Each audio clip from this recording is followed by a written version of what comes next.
DNA because her mother is a history maker too in terms of being an activist. Angela Davis's mother, I worked with her when I was a law student at the University of Michigan Law School in Ann Arbor. And her mother came there, and in the Lawyers Club, the elite Lawyers Club at one of America's top law schools, her mother was there, very well-spoken, very activist-oriented, organizing on behalf of justice for her daughter, who dared speak out for George Jackson and other prisoners held at San Quentin, right, who were later killed.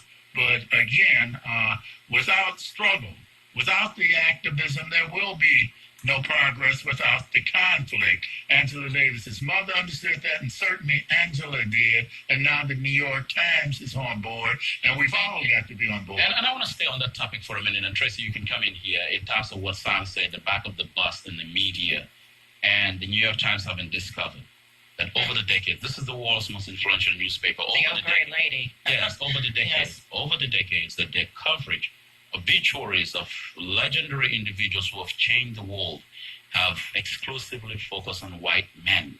It's been the glories, the achievements of white men that have graced the pages of the New York Times. When they died, their stories are told.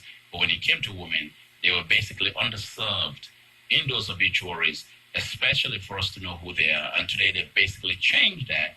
And, and I think I'm glad to see Ida B. Wells, because I think this generation needs to know who Ida B. Wells is in terms of what she has done, advocacy journalism that goes beyond just the ivory tower and flowery writing and so forth, but real journalism that really touches the conscience and shocks the conscience of government.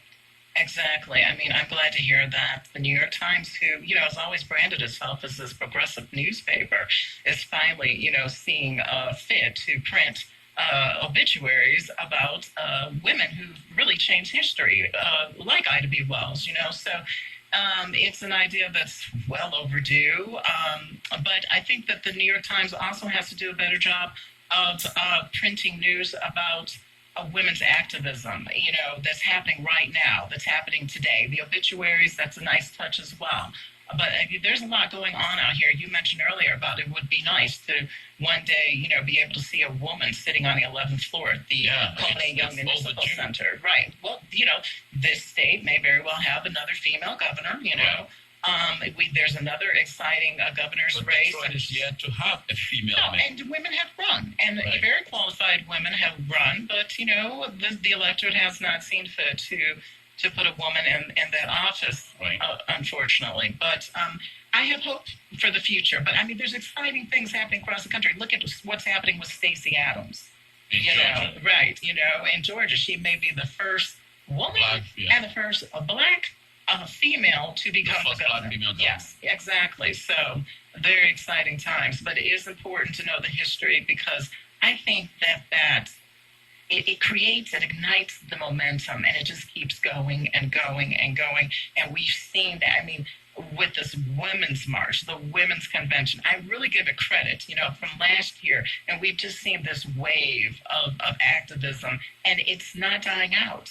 It just keeps going and going. Yeah, but the real challenge that the women's movement faces is mainstreaming that movement so that they can do more than make symbolic efforts. For example, if there had not been aggressive hiring by the New York Times, I can guarantee you they wouldn't have been mentioning that obituary unless there were women on staff. Right. The reason that 80% of the obituaries are written about white men is because white men controlled all the influential desks at the New York Times. That is the true. assignments at the New York Times, and therefore they wrote about themselves. That's about the female empowerment. There are many qualified female journalists out here, but it's just because of, frankly, the discrimination against women, this lack of gender equality, that women have not been able to rise to the highest levels as CEOs in corporate America. Right.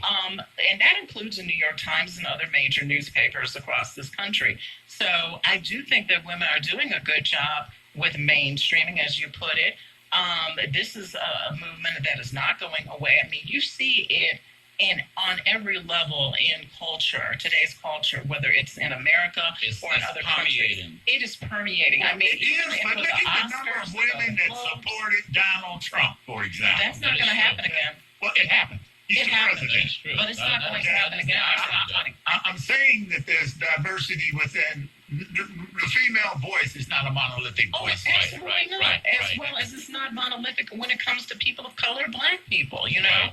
But I think that there is a level of remorse among, and this wasn't, Remorse? just Republican women, but independent Liberal women women, and liberal some women, Democrats yeah. who did not cast a ballot for Hillary Clinton and put Donald Trump in office. Yeah. But I don't think that you will see that again because look, there's buyer's remorse. Look at the aftermath, Okay. and it is an interesting contrast to see a man who was caught on tape. He's saying you can grab women Before the election. before the election, and he gets into the Oval Office. Well, not only that, but women still put their stamp behind that. That's my point. They still Well, put their stamp behind they did in 2016, but going forward, I do not think Right. that will happen. No, I do Well, not. let's listen to a woman here who would have been wondering about where we are and how did this happen, because her life itself embodied struggle. As she said rightly in her book, I know when the cage bird sings. Maya Angelou. Take a listen. This is a commencement speech that Maya Angelou gave at Spelman College in 1992. Listen to one of the most influential voices of the 20th century. Already, you do not have to pay for yourselves. We have paid for you. All those men and women who went before you have paid for you already. And young men and women, young women who are just starting into Spelman, you have been paid for.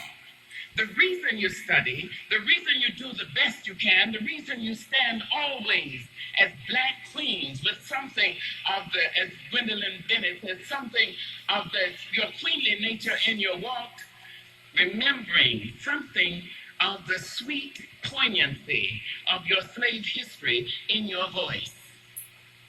That is your history too. The reason you do so was so that you can prepare yourself, as Dr. Brown said, to pay for someone who is yet to come. That is the only thing. You have already been paid for because you have been loved.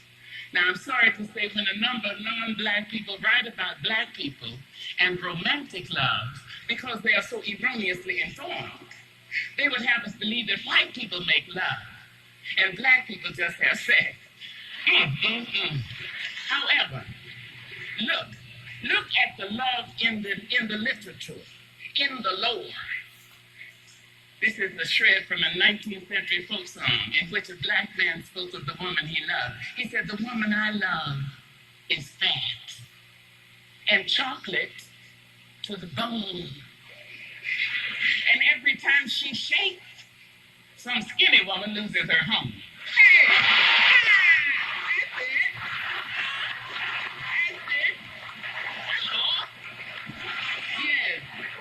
Yes. And a shred again, 19th century folk song in which a black woman spoke of the man she loved. This shred found its way into Mr. W.C. Handy's 20th century blues. The black woman sang, "He's blacker than midnight, teeth like flags of truce. He's the finest thing in the whole St. Louis. They say the black of the berry."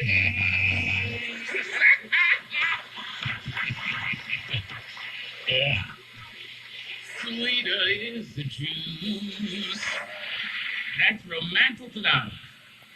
But just a couple of romantic love poetry before I get to the self-love, which I really want you to realize, to have with you. Before, as you take this, your diploma and your hugs and kisses from your beloveds, have this too. But before I go to self-love, listen.